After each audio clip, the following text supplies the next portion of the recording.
Dios está con nosotros y como decíamos, hoy vamos a hablar acerca de la resurrección de nuestro Señor Jesucristo.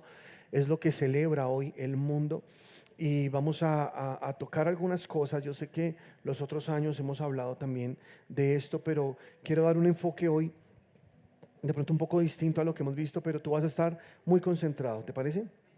Y vamos a recibir de Dios. No dejes que nada te interrumpa, no dejes que nadie ahí te haga la charla, y si tienes ganas de ir al baño te vas a aguantar, ¿listo? Porque yo sé que podemos concentrarnos a recibir la palabra de Dios. Es que es la palabra de Dios y merece toda nuestra atención y toda nuestra reverencia. Amén. Entonces, ahí donde estás, ¿qué tal si entregamos a Dios este momento? Oramos al Señor y le pedimos que sea Él hablando a nuestros corazones. Padre, hoy te damos gracias. Estamos muy felices de estar acá en esta casa, Señor, donde como iglesia nos reunimos, como templo del Dios viviente. Aquí estamos para recibir tu palabra que puede darle vida a nuestra vida, esa palabra implantada que puede salvar nuestras almas, que puede transformar nuestra manera de pensar, que puede dar, Señor, control a nuestras emociones, que puede quebrantar nuestra voluntad, esa palabra que nos guía por el camino correcto, que nos lleva, Señor, a ese crecimiento y a esa bendición que tú tienes para nosotros. Nos disponemos, te amamos, te glorificamos y te decimos, Padre, somos buena tierra. Pon esa buena semilla en nuestro espíritu, en el nombre poderoso de Jesús. Te damos gloria, honra y alabanza. Amén y amén. Muy bien. Aleluya. ¿Estamos bendecidos, iglesia? ¿Felices? Mira a la persona que está a tu lado y dale una buena sonrisa hoy. Dile bienvenido a casa. Eso, pero en serio. Alguien que no hayan saludado hoy, miren atrás de pronto en la fila o la que está al frente, hay alguien que no hayan saludado, denle una buena sonrisa y díganle bienvenido o bienvenida. ¿Listo? Muy bien. La resurrección de Jesús no solamente es un evento histórico. La resurrección de Jesús, presta mucha atención, es la piedra angular de nuestra fe. Es la base de lo que nosotros creemos. Si Cristo no hubiera resucitado, de nada serviría todo lo que pasó en la cruz del Calvario. Jesús ahí padeció, cargó nuestros pecados, cargó nuestras enfermedades, nuestra culpa, nuestro dolor, cargó nuestra depresión. Todo eso Jesús lo llevó sobre su cuerpo cuando fue crucificado. Eso es lo que hemos predicado. Te animo que si no has escuchado las predicaciones del jueves y del viernes, lo hagas. Ahí están en internet, porque hablamos acerca de lo que pasó en esa cruz. Pero hoy venimos al momento más importante. Es el momento crucial, porque es cuando Cristo se levanta de la muerte. Todo eso que pasó en la cruz no tendría sentido si Cristo no hubiera derrotado la muerte. Ese era el momento donde se sabía la verdad, donde estaba todo el universo, todo el mundo espiritual pendiente a ver qué pasaría. Porque la palabra de Dios dice que la paga del pecado es muerte. Y la muerte pudo atrapar a los hombres durante la historia muchos años, 4000 más exactamente, porque nadie hubo en ese tiempo que hiciera lo bueno. Todos pecaron, todos se desviaron. Como la palabra dice que la paga del pecado es muerte, entonces el alma que pecare, esa morirá. Ahora, Jesús fue muerto por nuestros pecados, no por los suyos, por los nuestros. Entonces, ahí en la muerte se sabía si Jesús realmente mantuvo su sangre limpia, si Él pudo durante toda esa vida humana mantenerse santo y podía derrotar la muerte. Dice la palabra que la muerte no lo pudo contener, no lo pudo detener. La muerte fue destruida porque no tuvo ningún derecho legal, ningún argumento para retenerle. Jesús venció a la muerte, se levantó en victoria y por eso todo lo que hizo en esa cruz 3 días antes tuvo un efecto y tuvo un plan, o se pudo efectuar a través de ese plan de salvación para todos los hombres.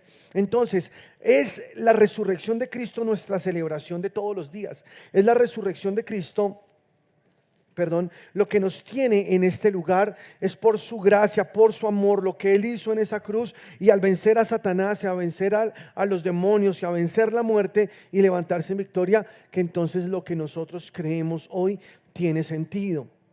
¿Sí estás conmigo? Entonces es la base de nuestra fe, de nuestra creencia, pero también es la garantía de nuestra esperanza. Porque dice la palabra que Él es primicia de los muertos, de los que durmieron. que Él se levantó de la muerte prometiéndonos que nosotros también lo haremos. O sea que al Jesús resucitar de la muerte nos dejó a nosotros una esperanza que habrá resurrección de muertos y que nosotros podemos ser parte de esa resurrección de muertos. ¿Tú crees en la resurrección de los muertos? La resurrección de los muertos es una de las 7 doctrinas básicas del cristianismo que están en Hebreos en el capítulo 6. No obstante, al día de hoy muchos no predican de esto. Es un tema del que casi no se habla y me pregunto por qué. Si debería ser uno de los temas que más hablamos porque estamos muy cerca a este gran evento. Es lo que sigue, la resurrección de los muertos. Un día los muertos se levantarán de sus tumbas. Eso es lo que la palabra dice. Y durante toda la palabra tú puedes encontrar en Job, en Isaías, puedes encontrar en los Salmos, puedes encontrar en Génesis. En toda la Biblia habla de este gran acontecimiento. Todo porque Cristo resucitó. Todo dependía de eso, de que Jesús resucitara de los muertos. Entonces la resurrección de los muertos también se podía efectuar. Entonces Cristo sí resucitó de los muertos. ¿Sí lo creen o no? Pero también esa resurrección de Jesús es la fuente de poder para nuestra vida presente. Todo lo que tú hagas en Dios lo haces con el poder de su resurrección. Así lo dice la palabra. Que el mismo Espíritu que Dios, que resucitó a Jesús de los muertos, es el que vive en nosotros y vivifica nuestros cuerpos mortales. En Efesios en el capítulo 1 dice la palabra que Jesús resucitó de los muertos y ese poder que Jesús, con el que Jesús resucitó de los muertos, está en nosotros y nos dio autoridad sobre principados, sobre señoríos, sobre todo nombre que se nombre, sobre las fuerzas de las tinieblas. Es el poder de la resurrección. El Espíritu que resucitó a Jesús es el Espíritu que está en nosotros. Y ahí, con ese poder, nosotros podemos tener una vida victoriosa. Una vida victoriosa sobre la muerte, sobre la enfermedad, sobre la ruina, la escasez, sobre maldiciones, sobre la depresión, sobre cualquier tormento que llegue a sufrir un ser en este mundo. Sobre todo eso, el poder de resurrección tiene la manera de darle la victoria a esa persona que lo padece. Entonces, sí es la sangre de Cristo, lo sé, pero la sangre de Cristo tomó poder sobre nosotros gracias a que Cristo resucitó de la muerte. Entonces es importante resaltar la resurrección. Cada vez que nos reunimos como iglesia a adorar a Dios, estamos de fiesta porque estamos celebrando la vida de Cristo. El título de hoy es Él vive. ¿Y cuántos creen que Él vive? ¿Hay alguien aquí que crea eso? Él vive, Él no se quedó en la tumba. Hombres grandes han pasado por este mundo, pero allá en sus tumbas están sus restos. Los puedes encontrar, pero los restos de Jesús no están. Dios me dio la bendición de ir a Israel y justo ahí en el valle de la tumba vacía, donde se supone fue el lugar que pusieron a Jesús después de muerto, es un lugar hermoso, es un jardín. Tomamos la Santa Cena en ese lugar y fue lindísimo. ¿Cuántos van a ir a Israel el otro año? Ahí vamos a estar. ¿Qué tal? Chévere. Está el Gólgota, fuera de la ciudad. Hay 2 lugares en Israel. Uno es dentro de la ciudad, que es donde se hacen todos esos proselitismos y toda esa romería, pero realmente ahí no fue donde murió Jesús y donde fue enterrado, porque la palabra es clara diciendo que fue fuera de la ciudad, ¿sí? No, la Biblia lo dice o no, fuera de la ciudad, en el Gólgota, en una montaña que quedaba ahí al lado de Jerusalén. Ahí murió Jesús. Y justo ahí al lado del Gólgota, que Gólgota es calavera, la montaña de hecho tiene forma de calavera.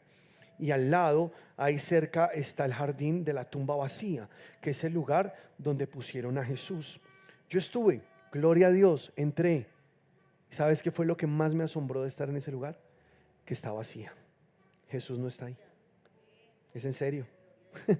Dios me dio la bendición de ser testigo ocular. No hay restos, no hay nada. Jesús de verdad se levantó de la muerte. Tú dirás, pero es que han pasado 2000 años. Obviamente la evidencia pudo haberse borrado. Pero hay testigos oculares que nos dejaron escrito. Muchos, no solo uno, más de 500 personas aseguraron ver a Jesús resucitado de la muerte. Eso lo dice la palabra. Un día Jesús habla con Marta y quiero que me acompañes a Juan en el capítulo 11, versículo 25 y leemos esta palabra. Te contextualizo un poco acerca de lo que pasó. Marta tenía dos hermanos, María y Lázaro. Vivían en una provincia llamada Betania, muy cerca a Jerusalén. Estos tres hermanos eran amigos de Jesús. Y cuando Jesús iba a Jerusalén por causa de las fiestas o porque su agenda implicaba estar allá, Jesús, al parecer, iba y se hospedaba en ese lugar. No podemos decir con certeza que así era, pero en la Biblia aparecen varias ocasiones en las que Jesús entra a esta casa, la casa de Marta, María y Lázaro. Una de las ocasiones que Jesús estuvo ahí fue porque Lázaro murió. A él le enviaron razón, Lázaro está enfermo. Pero Jesús hizo caso omiso al llamado y esperó y llegó a Betania 4 días después de que Lázaro había muerto. Entonces Marta salió a recibir a Jesús y le dijo: si hubieras estado aquí, mi hermano no habría muerto. Le reclamó. Tienen una conversación Jesús y Marta, y Jesús le dice: Marta, Lázaro va a resucitar. Ella le dice: sí, pero yo sé que resucitará en el día postrero, en la resurrección de los muertos. Y Jesús dice: no, Lázaro va a resucitar. Pero voy a hacerte una pausa acá, porque para los judíos es algo ciertísimo que hay resurrección de muertos. ¿Sí sabías eso? O sea, ellos saben que hay resurrección de muertos. Ellos lo han creído durante toda la historia porque los profetas hablaron de eso, porque muchos dijeron que habría resurrección de muertos y están esperando esa resurrección de muertos. Aunque no crean en Jesús como su Salvador, ellos esperan la resurrección. Hay un cementerio en la montaña del frente de Jerusalén que está justo abajito del valle de Getsemaní, de los Olivos. Ahí está un cementerio. Y en ese cementerio solo están enterradas personas con muchísimo dinero, porque un lugar en esa tumba cuesta mucha plata. Pero ellos la pagan, los que tienen mucho dinero, y han esperado ahí. ¿Por qué ellos lo hacen y por qué pagan tanto dinero por ser enterrados en ese lugar? Porque lo que ellos dicen es que cuando venga la resurrección de los muertos y se levanten de sus tumbas, ellos quieren ser los primeros en entrar a Jerusalén a encontrarse con su rey, ¿sí? Pero bueno, eso es como chistoso porque ellos no entienden realmente la revelación que sí está en el Nuevo Testamento, que en un abrir y cerrar de ojos los muertos en Cristo resucitarán primero, y los que estemos vivos seremos transformados en cuerpos incorruptibles y nos encontraremos con Jesús en las nubes. ¿Dónde es la cita? En las nubes. Pero bueno, ellos están pensando que ahí están cerquita y pueden pasar. Y justamente están frente a la puerta de la ciudad amurallada de Jerusalén, donde la palabra dice que Jesús entrará en su segunda venida, cuando venga por segunda vez después del arrebatamiento de la iglesia, para reinar desde ahí sobre la tierra. Como eso es territorio musulmán al día de hoy, esa parte de Jerusalén, los musulmanes hicieron una puerta muy gruesa, en piedra, en cemento, para que Jesús no pueda entrar. ¿Sí? No es en serio. Cuando vayas lo verás, porque yo sé que vamos a ir allá, bien sea ahora o cuando vengamos con Cristo a reinar, pero vamos a conocer, tranquilos. Hay un muro de concreto así de grueso, como así, de verdad, como el grosor de la muralla. Entonces dicen los musulmanes: este territorio es nuestro y cuando Jesús venga, Él no va a poder cruzar esta puerta. Y al frente hicieron un cementerio también, justo al frente de la puerta. Porque como Jesús es el rabí, ¿no?, el maestro, ellos por tradición no pueden tener contacto con la muerte, ellos no pueden contaminarse con muertos. Entonces su tesis es que cuando venga Jesús no va a poder pasar por ahí porque ahí hay muertos. Tan chistoso, ¿no? ¿Ustedes creen que un muro de concreto puede detener a Jesús? ¿Ustedes creen que un cementerio puede detener a Jesús? Jesús le dijo a Marta: yo soy la resurrección y la vida, y el que en mí cree, aunque esté muerto, vivirá. Aleluya, ¿alguien cree eso? Aleluya, ¿quién es la resurrección y la vida? Jesús. Pero quiero decir un par de cosas con respecto a este versículo, porque Lázaro está muerto, ¿recuerdas? Él está en la tumba. Entonces la conversación es acerca de Lázaro en ese momento, y Jesús le acaba de decir a Marta que Lázaro resucitará, ¿no? Pero justo en este versículo no se está refiriendo a Lázaro, porque la Biblia dice que cuando una persona muere ya no tiene oportunidad, que la oportunidad es aquí, en esta vida. cuando Jesús pone el ejemplo en Lucas de Lázaro y el hombre rico, que el hombre rico le clama a Abraham, que está del otro lado en el paraíso, y le dice: Padre Abraham, envía a Lázaro para que moje su dedo en agua y venga, humedezca mi lengua, porque esta llama me atormenta. Abraham le responde: no se puede, los que estamos aquí no podemos ir allá y los que están allá no pueden pasar acá, porque hay una gran cima que nos separa. ¿Cierto? Cima con ese, o sea, un abismo, una parte profunda de un abismo, no una montaña, porque la cima de una montaña es con C. ¿Okay? Hay un gran abismo que nos separa. Entonces le dice el hombre rico: entonces manda que alguien de entre los muertos se levante y vaya y le predique a mi familia para que no vengan a este lugar de tormento. A lo que responde Abraham: no se puede, porque los que estamos acá ya no podemos volver allá. ¿Estamos? O sea que Jesús no está hablando de que si una persona está muerta puede creer y puede llegar a tener la salvación, muerte físicamente, sino le está hablando a esas personas que están muertas en vida. Porque hay mucha gente que tú te encuentras en la calle que aunque caminan, aunque se ríen, aunque comen y parecen normales, ellos están muertos en vida. Ahora, ¿por qué están muertos en vida? La muerte espiritual en la Biblia significa cuando el hombre se separa de Dios. Una persona separada de Dios está muerta espiritualmente. Hay otra muerte que es la muerte física, que es cuando una persona se separa de su cuerpo, que es cuando ya no hay nada que hacer. Pero hay otra muerte que se llama la muerte eterna. Por eso dice Jesús: el que cree en mí, aunque esté muerto, vivirá. Y luego dice, pásame el versículo 26, y todo aquel que vive y cree en mí, o sea, aquel que recibió esta vida creyendo en Jesús, no morirá eternamente. Jesús está hablando de estas dos muertes, de la muerte espiritual y de la muerte eterna. Cualquier persona que crea en Jesús y lo reciba como su Señor y Salvador y reciba ese poder de resurrección, entonces ha pasado de muerte a vida, porque ahora se reconcilia con Dios. Dios le da el nuevo nacimiento, que es un milagro que pasa en su espíritu. Ahora es una nueva criatura, tiene la vida de Dios en él, ya no está muerto espiritualmente y ya tiene como garantía que no morirá eternamente, porque la salvación es por la obra de Cristo en la cruz, que a través de esa muerte que Jesús entregó y su resurrección de entre los muertos nos dio a nosotros la posibilidad de no morir eternamente. ¿Hay alguien que crea esto? No moriremos eternamente. Pero analiza el final de este versículo. ¿Qué le dice Jesús a Marta? ¿Crees esto? Él le acaba de explicar: yo soy la resurrección y la vida. El que cree en mí no morirá eternamente. Marta, ¿crees esto? Lo que significa que Jesús está hablando es con Marta. Jesús le está diciendo: Marta, estás muerta, estás separada de Dios, pero si crees, puedes ver la vida eterna. Si crees, no morirás eternamente. Y cobra sentido el mensaje que predicamos a lo largo del mundo. Miles y miles de predicadores, personas como tú y como yo, que llenamos nuestra boca con la buena noticia de salvación, diciéndole al mundo: hay una esperanza. Estás vivo físicamente, pero quizá muerto espiritualmente. Tienes oportunidad, porque mientras tengas la vida física, puedes creer en Jesús como tu Señor y Salvador, y entonces reconciliarte con Jesús para tener vida espiritual y no morir eternamente. Ese es el evangelio que predicamos. Ahora, ¿qué de la muerte física? Pues por ella también se pagó en la cruz.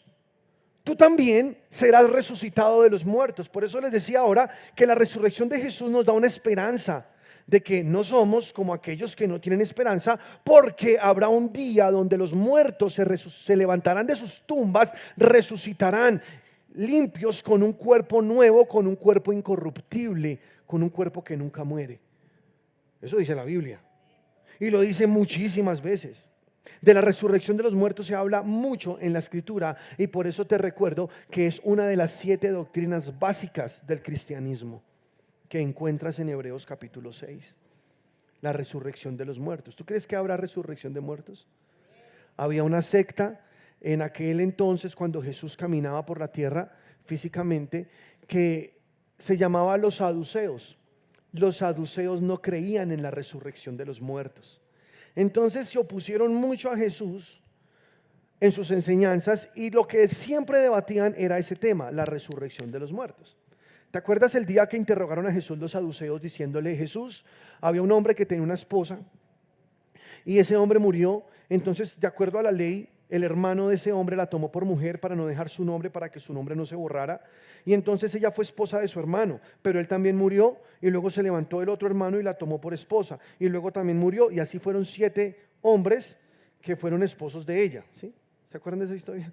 Entonces le preguntaron a Jesús por corcharlo: dinos, Jesús, en la resurrección de los muertos, ¿de quién será esposa esa mujer? ¿De cuál de los 7 hombres que fueron su esposo acá en la tierra?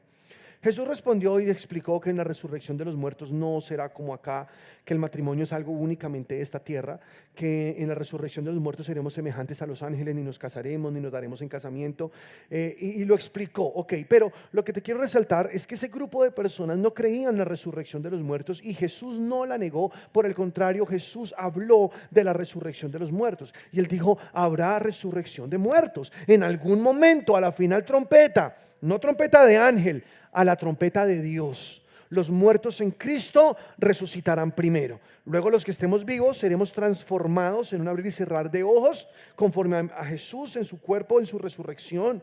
Y estaremos con Él y nos encontraremos con Jesús en las nubes. Cuando la palabra dice que Jesús es el primero, el primogénito de los muertos, primicias de los que durmieron, se está refiriendo a eso, a que Jesús fue el primero en resucitar para nunca más morir. Porque en la Biblia hubo otras resurrecciones, ¿sí o no? Todas ellas, como la hija de la viuda de Naín, como, no sé, Dorcas o incluso Lázaro, que en la Biblia hay varias resurrecciones, todos ellos resucitaron de la muerte, pero luego volvieron a morir. Jesús no, Jesús se levantó de la muerte con un cuerpo inmortal, un cuerpo que ya nunca más va a morir. Un cuerpo que no está hecho de materia como la que nosotros conocemos, sino que es un cuerpo espiritual, como lo describe la palabra del Señor. Y Jesús dijo: yo soy la resurrección y la vida, y el que en mí cree, aunque esté muerto, vivirá. ¿Alguien cree en Jesucristo? Aleluya. Entonces podemos tener vida en su nombre. Solo que allá afuera hay personas que aún no tienen vida en su nombre. Nos subimos a este avión, nos montamos en este viaje, nos vamos en la ruta 1, nos vamos con Jesús, ¿sí o no? Y creemos que en esta tierra no hay nada que nos pueda amarrar, así lo creemos. Por eso no ponemos nuestro corazón en las cosas de la tierra. Miramos arriba, miramos al que está sentado a la diestra del Padre. Jesús dijo: no pongan sus ojos en las cosas de la tierra, pónganlos en las cosas de arriba, mirando a Jesús que está sentado a la derecha del Padre. Pongan sus ojos en la eternidad, porque esta ciudadanía que ustedes tienen es una ciudadanía eterna. Ustedes ya nunca van a morir. Después de que sea la resurrección de los muertos, la muerte será condenada para siempre. No existirá nunca más muerte. Nosotros seremos personas inmortales. ¿Cómo te parece? Como Cristo. Cristo, cuando resucitó, podía hacer cosas que no hacía antes de Él. Podía atravesar paredes, podía volar, Él podía teletransportarse, aparecer y desaparecer. Eso hacía Jesús. Y la palabra dice que tendremos un cuerpo como el de Jesús, o sea que nosotros vamos a poder hacer lo mismo que Jesús. ¿Sí te gusta la idea? Jesús se fue, lo vieron, Él se levantó, se fue. Él voló al cielo y todos miraban y aparecen 2 hombres allí, 2 personajes, y le dicen a los que estaban viendo: varones galileos, ¿por qué estáis mirando? Así como ustedes han visto a Jesús irse de aquí en las nubes, así ustedes lo verán otra vez regresar a la tierra en las nubes. Entonces, así como Jesús se fue, así regresará por su iglesia y en las nubes nos esperará para levantarnos con Él. Porque Jesús resucitó de la muerte, entonces la resurrección de los muertos sí será posible para nosotros. Entonces celebramos la resurrección de Cristo, porque es lo que nos da esa esperanza. Aleluya. Dice primera carta a los Corintios capítulo 15 versículo 17: y si Cristo no resucitó, supongamos, no, o sea, una hipótesis, si Cristo no resucitó, vuestra fe es vana. O sea, todo lo que estamos haciendo sería en vano si Jesús no resucitó. Aún estáis en vuestros pecados. Versículo 18. Entonces también los que durmieron en Cristo, o sea, los que murieron antes, perecieron. ¿Cuánta gente ha muerto en fe en Jesucristo? Muchos, desde los antiguos. El rey David murió en fe, ¿o no? Job dijo, yo sé que mi Redentor vive. Un día se levantará del polvo. David dijo, no dejarás mi alma en el Hades, ni permitirás que tu santo vea corrupción. Él estaba profetizando que un día sería levantado, sería sacado de acá. O sea que entonces si Cristo no resucitó, seríamos los más dignos de conmiseración, nuestra fe sería vana, no habría esperanza, no existiría para nosotros esa ilusión que hay de que le veremos cara a cara. Si Cristo no resucitó, vuestra fe es vana, aún estáis en vuestros pecados. Versículo 18. Entonces también los que durmieron en Cristo perecieron. 19. Si en esta vida solamente esperamos en Cristo, somos los más dignos de conmiseración de todos los hombres, bajo la hipótesis de que Jesús no resucitó. ¿Estamos de acuerdo? Pero dice el versículo 20, mas ahora Cristo ha resucitado de los muertos. Aleluya. Esto no es una hipótesis. Esta es la verdad. Iglesia, Cristo ha resucitado de los muertos.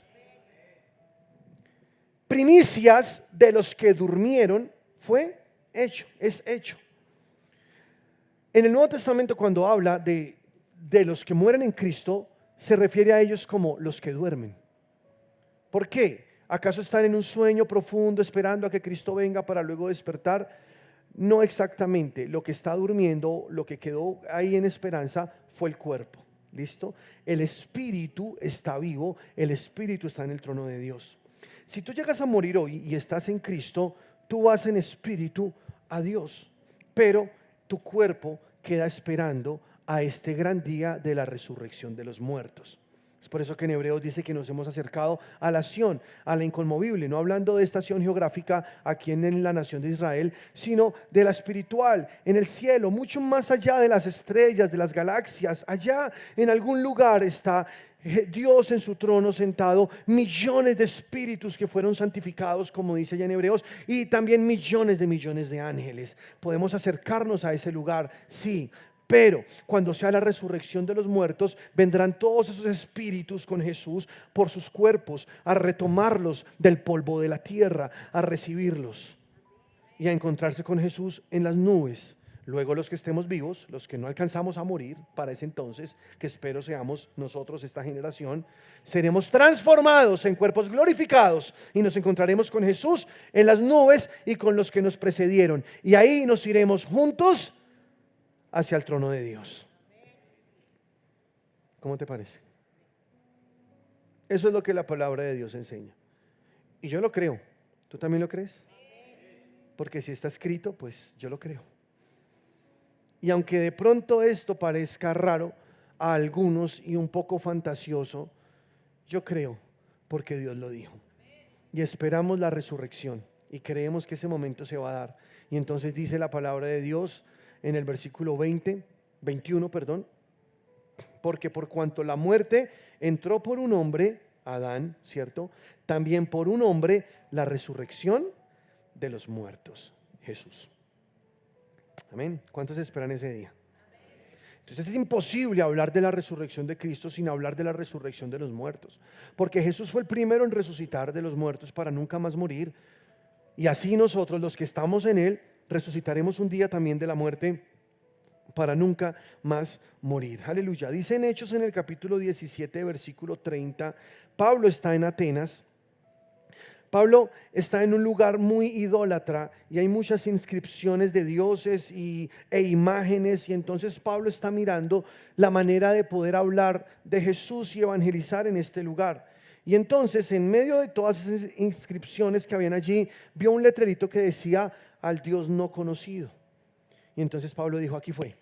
Este es el Dios del que estoy hablando, al Dios que ustedes no conocen. Y comienza a predicar acerca de la persona de Jesús y de cómo todo el plan eterno estaba ya predicho y en Jesús se consumió, en Jesús se cumplió. Y dice en este versículo, el versículo 30, así: pero Dios, habiendo pasado por alto los tiempos de esta ignorancia, ahora manda a todos los hombres en todo lugar que se arrepientan. Versículo 31, por cuanto ha establecido un día en el cual juzgará al mundo con justicia por aquel varón a quien designó dando fe a todos con haberle levantado de los muertos.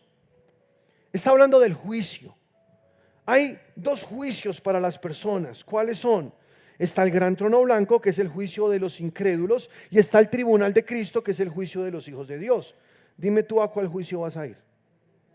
Al tribunal de Cristo, ¿sí? ¿Nos vemos todos ahí? Ok. Espero ninguno tenga que ir al gran trono blanco, porque en el gran trono blanco las personas serán juzgadas por sus pecados. Todo el historial está escrito, toda su vida, todos aquellos que rechazaron a Jesús porque pensaron que tenían la habilidad de salvarse solos, o que no existía una eternidad, o que no existía un plan de salvación. Ok, tendrán que ir a dar cuentas por cada una de sus obras, por cada uno de sus pecados. Pero en el tribunal de Cristo seremos recompensados por todas nuestras obras, por todo lo que hicimos para Dios. Esa es la diferencia. En el trono blanco tú serás juzgado, no, tú no. La gente será juzgada por sus pecados. En el tribunal de Cristo los hijos de Dios serán premiados por sus buenas obras. ¿Cuántos van a estar en el tribunal de Cristo? Y dice aquí la palabra que Dios nos dio la fe a todos, habiendo levantado a Cristo de los muertos, de que Jesús juzgará al mundo, que Jesús lo hará. Y resalto estas palabras porque nuestra fe tiene sentido, es por la resurrección de Cristo. Dice aquí el versículo, dando fe a todos con haberle levantado de los muertos.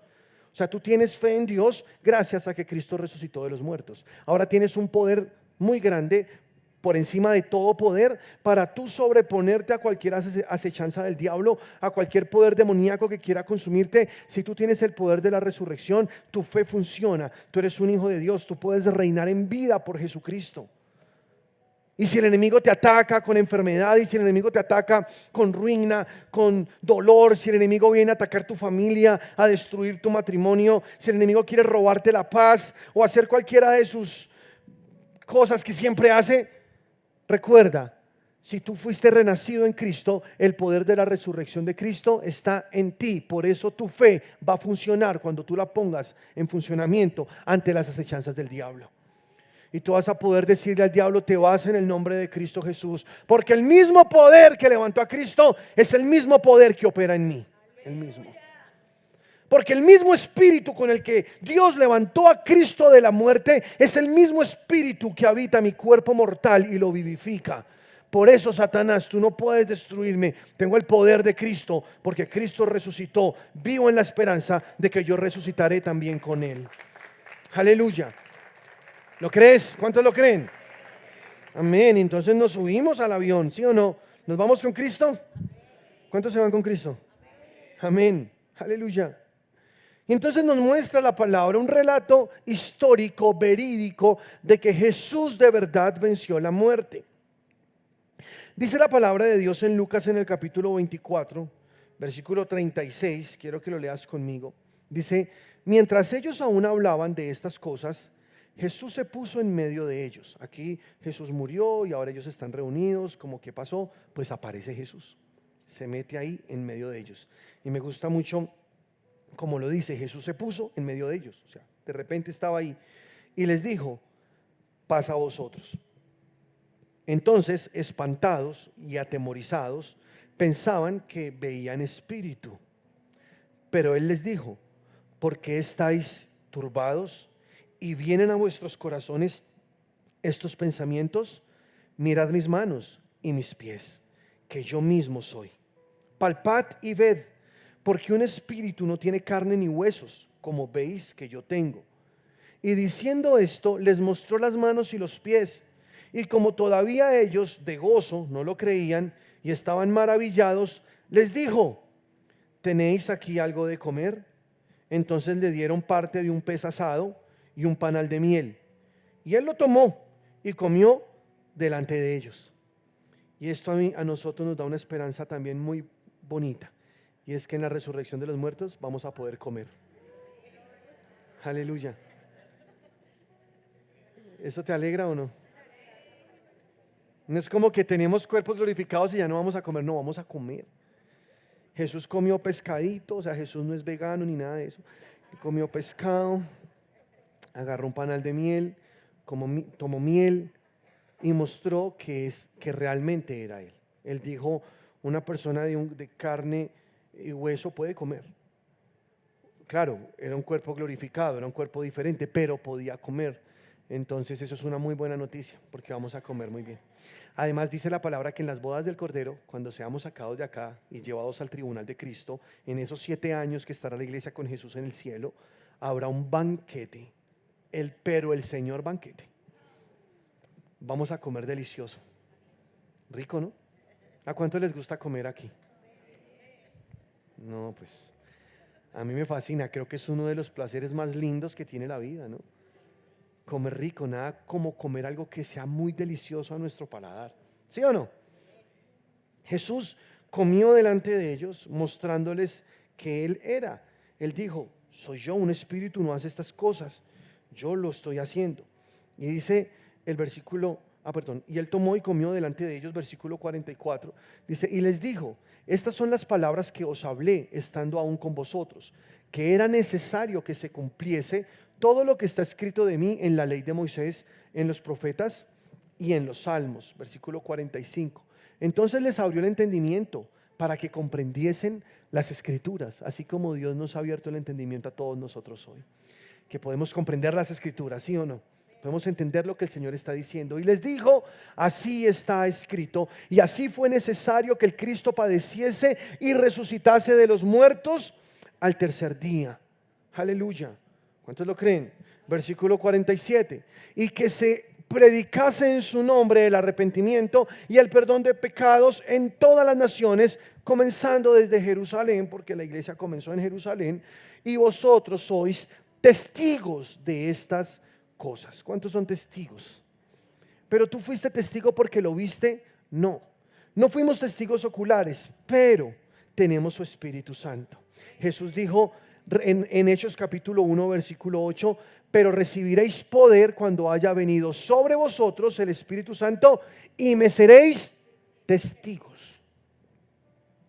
Aunque no somos testigos oculares, sí podemos testificar de la resurrección de Cristo, porque el mismo Espíritu de Jesús está en nosotros. Aleluya. ¿Te alegra eso? El mismo Espíritu está en nosotros y tú puedes dar testimonio de que realmente Él existe. ¿Tú has hablado con Jesús? ¿Tú has experimentado su bondad alguna vez en tu vida? ¿Tú has orado y Dios te ha respondido alguna vez una oración? ¿Tú has visto alguna vez cómo Dios te guarda de un peligro? ¿Alguna vez algún miembro de tu familia estaba enfermo, tú oraste y se sanó? Jesús está vivo. Jesús dijo, estas señales seguirán a los que creen. Seguirán. Y eso nos da testimonio de que de verdad Jesús está vivo, porque aunque estos ojos naturales no lo han visto, en nuestro espíritu sabemos que Él está vivo. Podemos incluso hasta sentirlo muchas veces, en muchos momentos, cuando estamos de pronto en alguna dificultad, en alguna situación, o cuando estamos en su presencia, adorándole, cantándole, orando, no sé, en esos momentos espirituales tan preciosos. No sé si alguien aquí incluso ha llegado a sentir su presencia en su vida. ¿Sí o no? Porque Jesús dijo, donde hayan 2 o 3 reunidos en mi nombre, ahí estaré yo en medio de ellos. Y hoy creo que somos más de 2 o 3, o sea que Jesús está aquí. Porque estamos reunidos en su nombre. Él está aquí. Él es real. Jesús venció la muerte y nosotros podemos ser testigos de que Jesús está en medio de nuestras vidas. Y dice el versículo 49, he aquí, yo enviaré la promesa de mi Padre sobre vosotros, pero quedaos vosotros en la ciudad de Jerusalén hasta que seáis investidos de poder desde lo alto. Y sabemos que está hablando del Espíritu Santo sobre nosotros. Sobre, no dentro, sobre. Porque cuando dicen Hechos 1:8, recibiréis poder, habla de sobre. Cuando haya venido sobre vosotros el Espíritu Santo. Nosotros tenemos el Espíritu Santo viviendo dentro de nuestro espíritu. Acá vive Él, ¿cierto? Pero Él también puede venir sobre nosotros en cualquier momento. No es lo mismo tenerlo dentro, tenerlo sobre. De eso hemos hablado muchas veces. ¿Está claro eso o no? El Espíritu Santo puede venir sobre nuestras vidas, llenarnos de su amor. Si tú eres un hijo de Dios que nació de nuevo, tú eres muy privilegiado. Pero de verdad, haber nacido en la era de la iglesia es un gran privilegio que no tuvieron los antiguos, porque ninguno de ellos supo lo que es tener el Espíritu Santo dentro. Nosotros sí. Sobre ellos venía, mas no vivía dentro de ellos. Venía sobre ellos con poder y profetizaban, abrían mares, hacían salir agua de la roca, fuego del cielo hacían caer y muchas señales, destruían gigantes, destrozaban ejércitos, porque el Espíritu Santo estaba sobre ellos con poder. Pero luego que venía sobre ellos se iba y ellos quedaban solos. Ellos no saben lo que es nosotros tener el Espíritu Santo dentro todo el tiempo, gracias a que Cristo resucitó de la muerte y nos entregó su Espíritu. Porque después de resucitar, dice en Juan que Jesús sopló sobre ellos y les dijo: reciban el Espíritu Santo. Y ellos nacieron de nuevo. El Espíritu Santo vino a vivir dentro de ellos. Y luego les dijo: ahora quédense en Jerusalén hasta que sean investidos de poder, hasta que venga sobre, no solo dentro, sino que también se manifieste el Espíritu Santo sobre ustedes. Les voy a contar algo maravilloso. Un día Jesús, hablando con sus discípulos, les dijo: ustedes vieron a Juan, ¿cierto? A Juan el Bautista. Y todos: sí, claro. Y Jesús les dijo: les digo, ninguno de los profetas fue tan grande como Juan. Juan es el más grande de todos los profetas. Jesús dijo eso. Pero les digo algo: el más pequeñito en el reino de Dios será más grande que Juan. ¿Cómo la ven? Poderoso, ¿no? Porque Juan, aunque fue un hombre de Dios grande en poder, no alcanzó, porque lo decapitaron antes de que Cristo muriera. No alcanzó a experimentar lo que es tener el Espíritu Santo dentro. Pero nosotros, ahora que estamos en Cristo, y si tú naces de nuevo hoy, y aún no has hecho un discipulado, aún no te has bautizado en agua, aún no has, obedecido en tantas cosas que el Señor te va a enseñar en el camino a hacer, aún así ya serás más grande que Juan en el reino de los cielos, porque tienes el privilegio de tener el Espíritu Santo dentro de ti. O sea que Él vive en ti y nunca más se va. En el antiguo pacto venía sobre ellos y se iba. Ahora en nosotros está sobre nosotros, pero vive en nosotros y nunca se va. Él estará en nosotros, con nosotros todos los días hasta el fin del mundo. Poderoso, ¿no? Como cuando Noé se estacionó en una montaña después del diluvio. Él supo que había pisado tierra firme, pero no sabía en qué momento salir del arca. Entonces envió una paloma, ¿se acuerdan? Por una ventanita que tenía el arca, que él había diseñado de acuerdo a las directrices de Dios, y lanzó la paloma a ver qué pasaba. Y dice la palabra que la paloma fue y no encontró dónde poner su pie.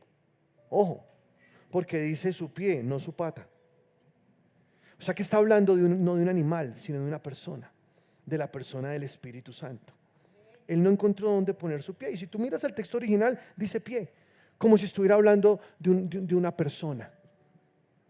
Entonces el Espíritu Santo fue, la paloma fue y no encontró dónde reposar su pie. Entonces regresó al arca, entró, pero no llegó solita. Ella llegó con una rama de olivo en su pico.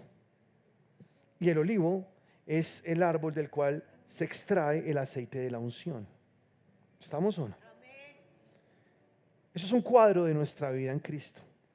Tú eres esa arca donde vive el Espíritu Santo de Dios. Él está dentro de ti.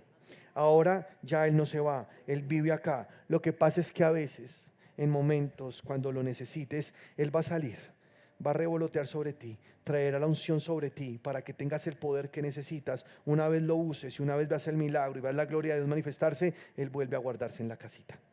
Poderoso, ¿no? Bueno, pues a mí me parece muy poderoso eso. ¿No te parece hermoso? Como el Espíritu Santo viene sobre ti, pero luego entra otra vez a ti. Porque tú eres ahora la casa del Espíritu Santo. Eres la habitación de Dios. Eso es maravilloso. Eres muy privilegiado. ¿Cómo será que Jesús lo dijo que seremos más grandes que Juan? Entonces cuando te encuentres a Juan en el cielo, no lo vayas a hacer sentir mal por eso, ¿no?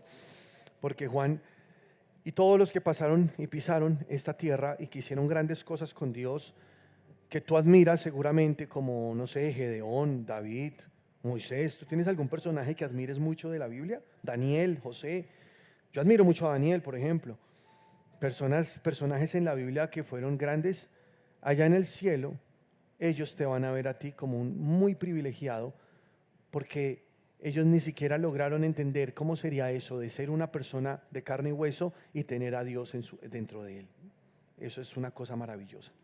Entonces cuando tú les preguntes a ellos cómo hicieron tantos prodigios, tantos milagros, lo más probable es que ellos te pregunten a ti, más bien, ¿cómo es eso de tener el Espíritu Santo dentro? ¿Qué se siente? ¿Cómo es experimentar esa vida? Y nosotros les vamos a decir, se siente bonito.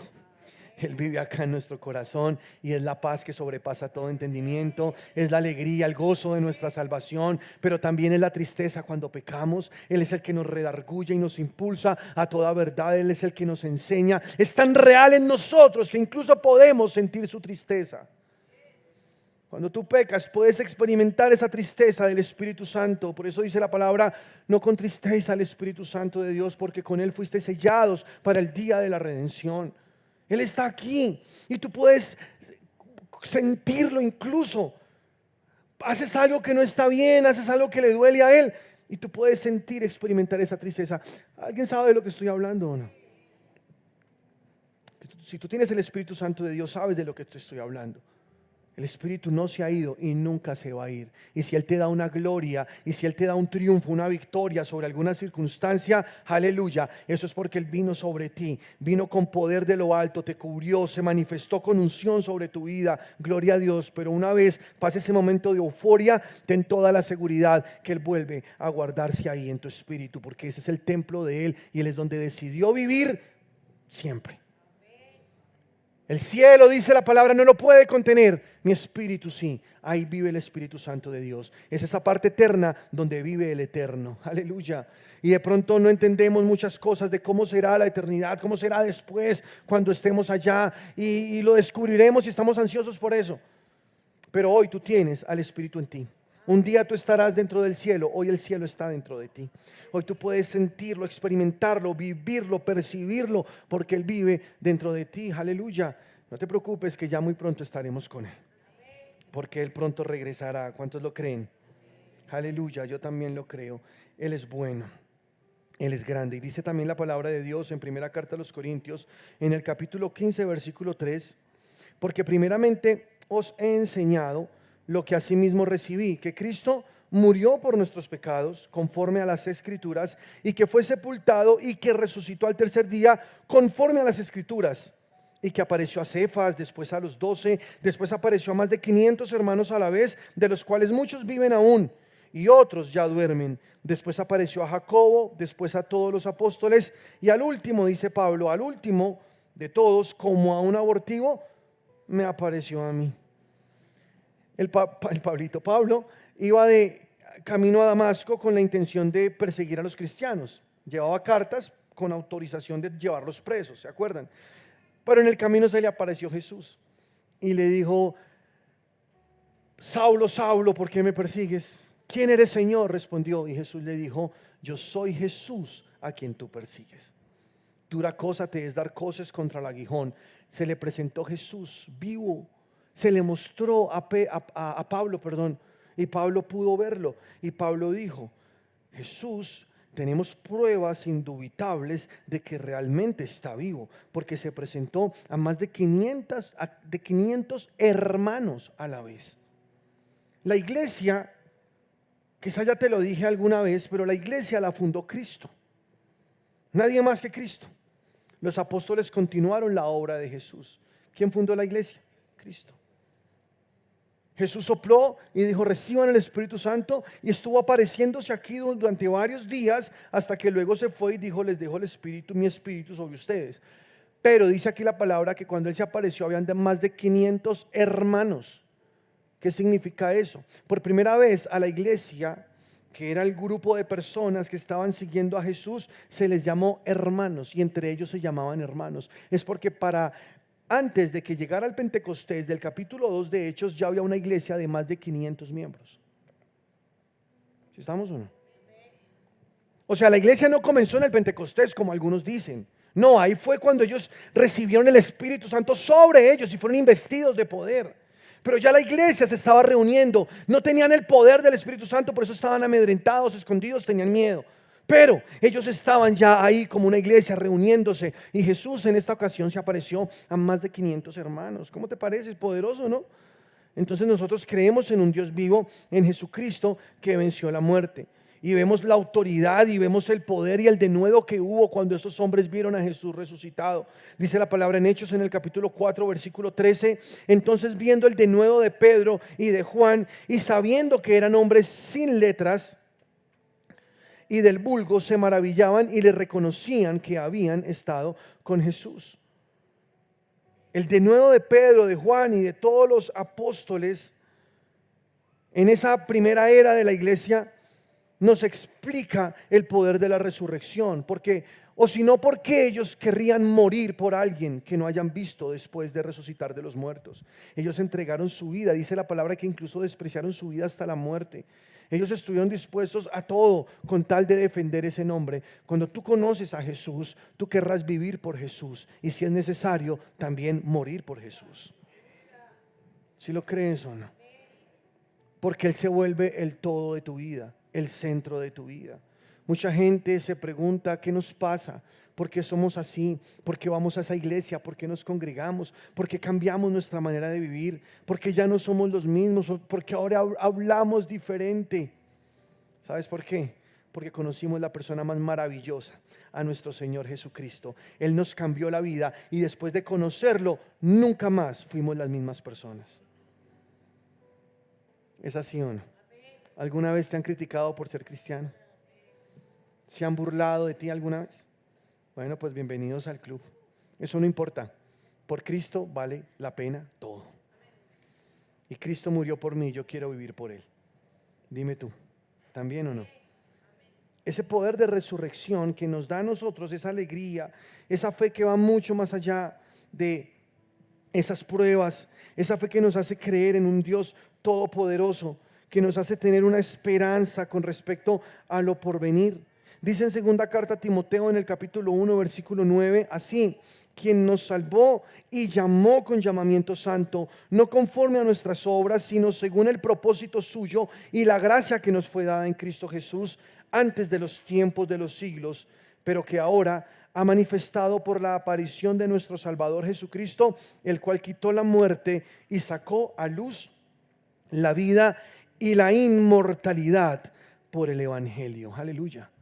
Di conmigo, inmortalidad. Es una ilusión para muchos. En Hollywood se han hecho películas acerca de la inmortalidad, porque sueñan cómo será uno ser inmortal. Uno beber de algunas aguas o alguna cosa que me haga inmortal y vivir muchos años.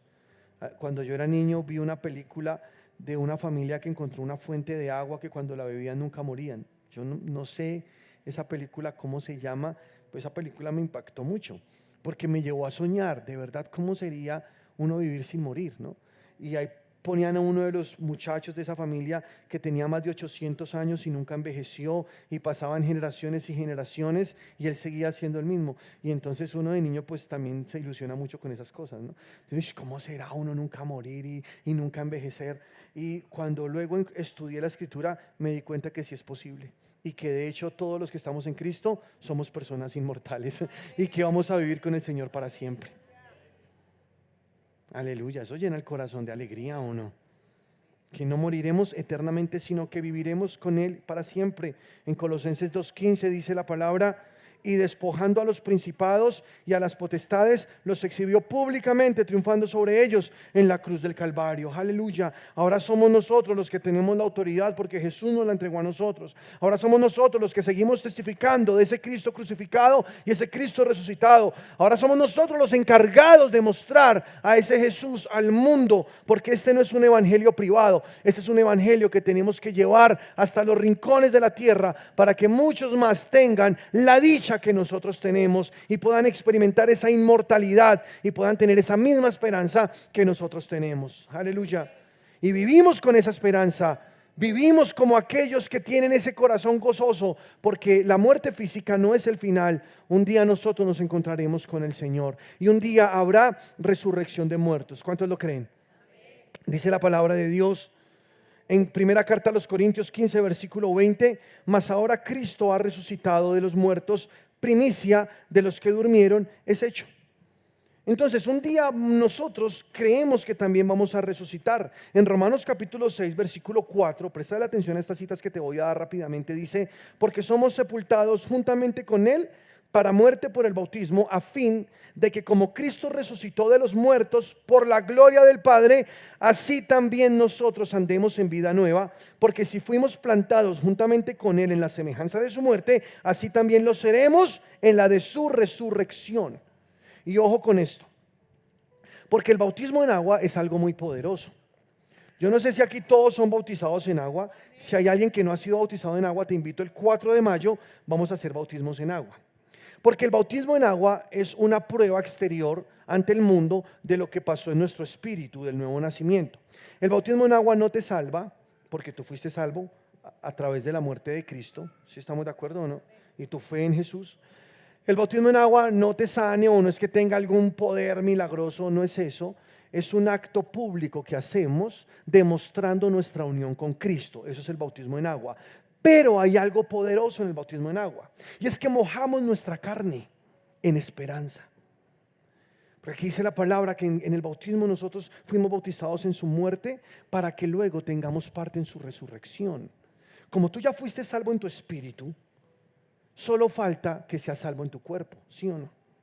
Entonces tú mojas tu cuerpo como un símbolo de la muerte de Cristo y te levantas de las aguas con tu cuerpo mojado, creyendo que un día este cuerpo también recibirá lo que recibió tu espíritu. Por eso el bautismo en agua es un acto de fe que tienen los hombres que recibieron a Cristo, creyendo que este cuerpo también será redimido de la muerte y que un día este cuerpo también será inmortal como lo es el espíritu.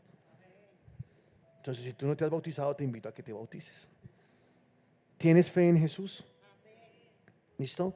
Ahora, si dices, no, es que yo me bauticé cuando era un niño, no vale. Porque el bautismo tiene que ser con entendimiento de todo esto.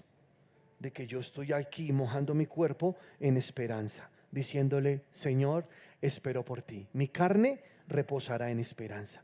Y si un día tengo que morir o con la muerte física y mi cuerpo queda en un sueño profundo esperando la resurrección de los muertos, entonces lo haré creyendo que tú cumplirás tu palabra y levantarás mi cuerpo del polvo y me entregarás un cuerpo completamente nuevo, un cuerpo redimido, un cuerpo glorificado. Aleluya. Entonces es poderoso el bautismo en agua, ¿no crees? Y por eso vamos a las aguas bautismales, Dice la palabra de Dios en primera carta a los Tesalonicenses, capítulo 4, versículo 16, así.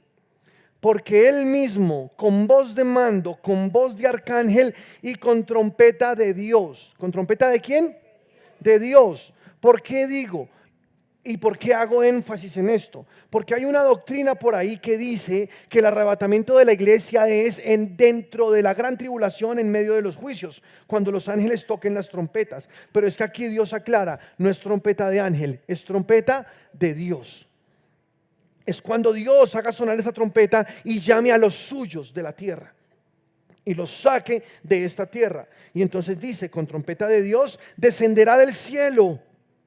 Y los muertos en Cristo resucitarán primero. Luego nosotros, los que vivimos, los que hayamos quedado, seremos arrebatados juntamente con ellos en las nubes para recibir al Señor. ¿Dónde? En el aire, y así estaremos siempre con el Señor. Aleluya. Entonces, ¿dónde es la cita? En el aire. ¿Dónde es la cita? En el aire. El Señor llamará, levantará y vendrá y llamará a los que durmieron antes. Yo aspiro y espero que todos nosotros seamos parte del arrebatamiento de la iglesia. ¿Sí les gustaría? Ahora, esa generación sí es muy selecta, porque muy pocos, o sea, los que estemos acá vivos en este momento de la historia, cuando Jesús venga por su iglesia, solamente seremos ese grupo de personas que no morimos, sino que somos transformados en cuerpo inmediatamente, sin tener que sufrir los dolores de la muerte. Chévere, ¿no? ¿Te gustaría ser parte de ese grupo? Yo creo que sí.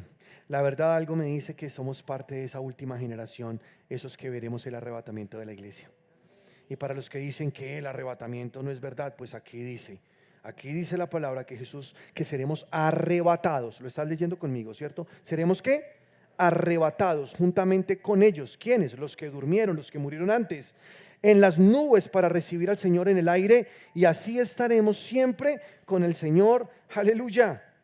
En primera carta a los Corintios, en el capítulo 15, versículo 52, dice, en un momento, en un abrir y cerrar de ojos, a la final trompeta, ya sabemos, trompeta de Dios, porque se tocará la trompeta y los muertos serán resucitados incorruptibles y nosotros seremos transformados.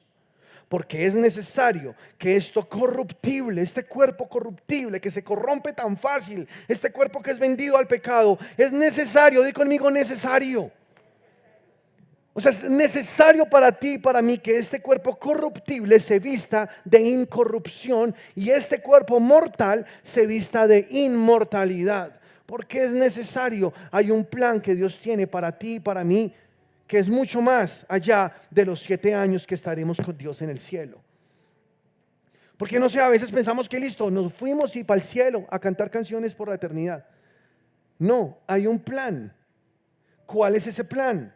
Que estaremos en las bodas del Cordero 7 años con Jesús, que comeremos en este gran banquete y que nos casaremos con Jesús para siempre y que seremos juzgados en el tribunal de Cristo, pero regresaremos con Jesús en su segunda venida a reinar con Él 1000 años. 1000 años. ¿Cuántos años tienes tú? ¿40, 50, 60 o 30? Bueno, compara eso con los 1000 años que vas a estar en esta tierra trabajando con Jesús. Por eso es necesario que esto corruptible se vista de incorrupción, porque tú no podrás estar en ese plan 1000 años con este cuerpo. ¿Sí estamos o no? Este cuerpito tan lindo como tú lo ves y todo ese cuerpito es apenas una tienda de campaña.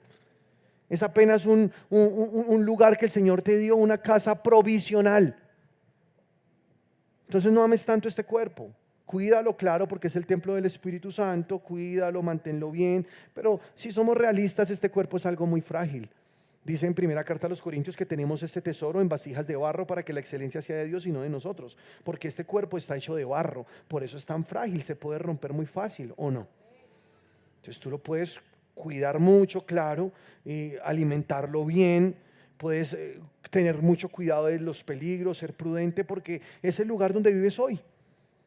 Pero un día esto mortal se vestirá de incorrupción, de inmortalidad. Este cuerpo de corrupción se vestirá de incorrupción. Un día no tendrás esta tienda de campaña. Un día tendrás el tremendo edificio, la tremenda casa. Un cuerpo que nunca muere, un cuerpo que nunca se enferma.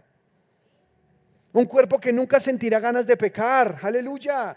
Tendremos un cuerpo como el de Cristo en su resurrección. Dime si esto no te llena de esperanza. Dime si esto no te llena de alegría.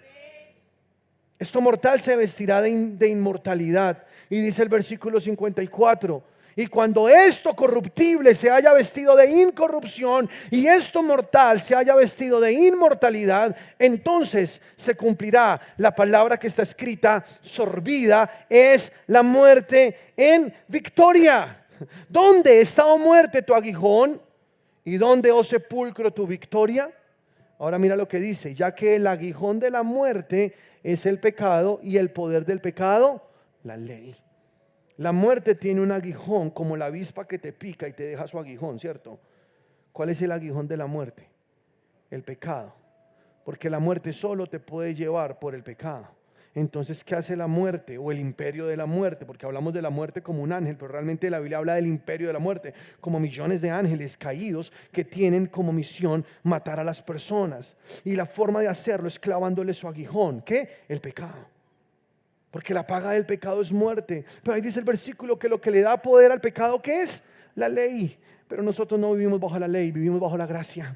Por eso dice la palabra, ya nunca más el pecado se enseñoreará de ustedes, porque ya no viven bajo la ley, sino bajo la gracia.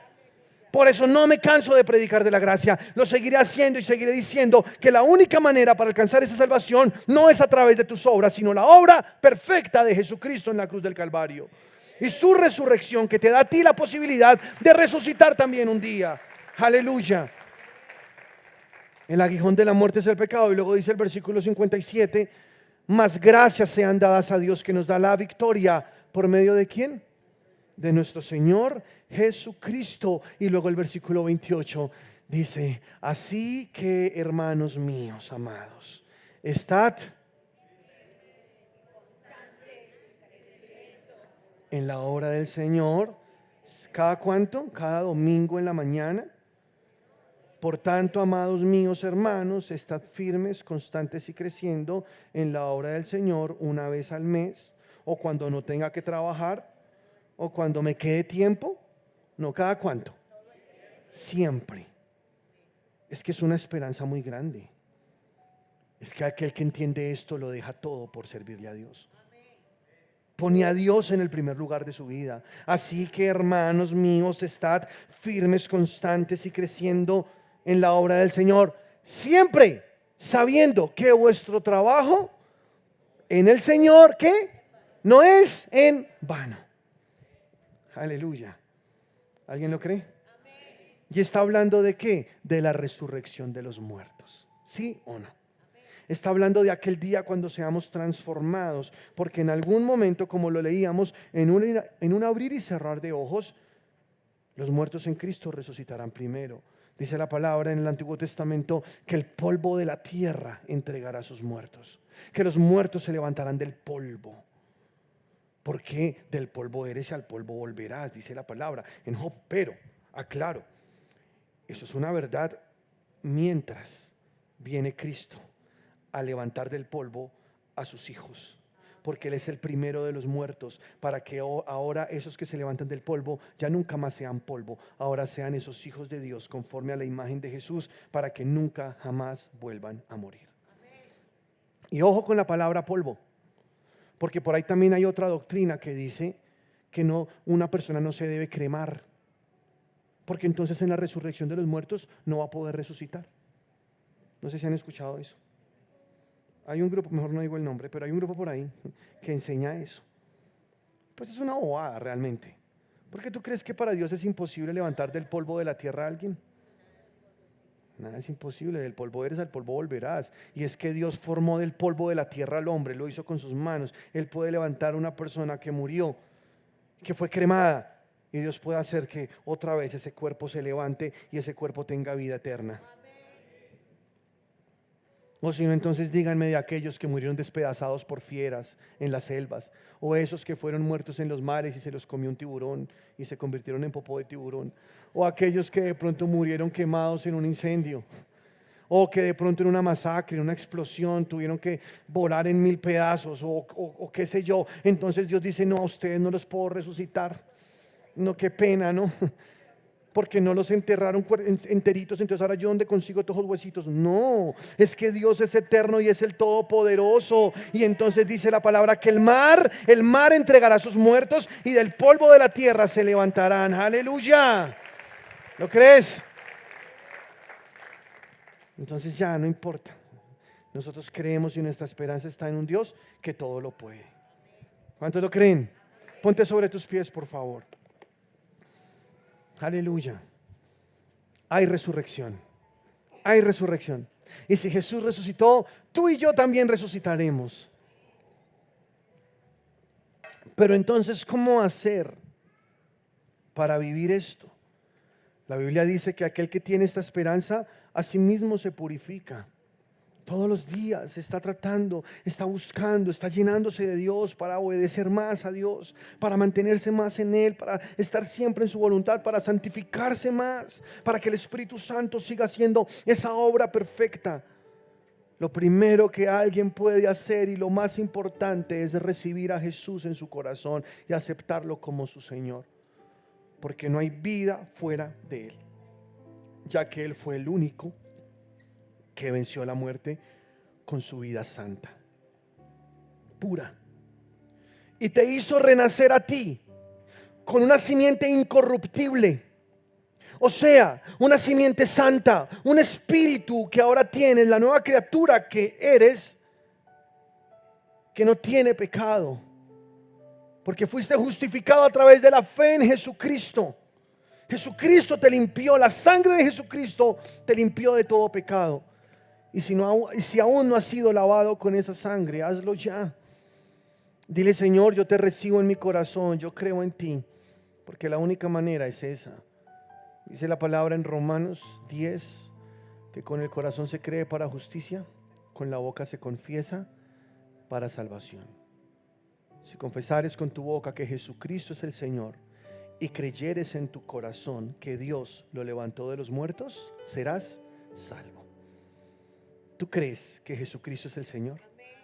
¿Y tú crees que Dios lo levantó de los muertos? Entonces la salvación es tuya. Solamente dile así: si no lo has hecho, asegúrate hoy. Y te invito el 4 a que mojes tu cuerpo en las aguas para que te afirmes en tu fe y creas que así tu cuerpo resucitará también de la muerte. Hoy podrás ver en tu espíritu una nueva criatura y esperarás hasta ver tu cuerpo también convertido en una nueva criatura. Levanta tus manos al Señor, haz esta oración conmigo. Dile: Señor Jesús, yo creo en ti y te confieso como mi Salvador. Te confieso como mi Señor. Decido amarte y entregarte todo lo que soy. Dame un nuevo nacimiento. Pon tu Espíritu Santo en mí. Quiero amarte por la eternidad. Quiero estar contigo por siempre. Quiero ser parte de tu plan. Yo creo, Señor, que venciste la muerte y que me diste el poder para vencerla también. Y que así como tú resucitaste, un día resucitaré contigo, Señor. Lo creo en el nombre poderoso de Cristo Jesús. Amén.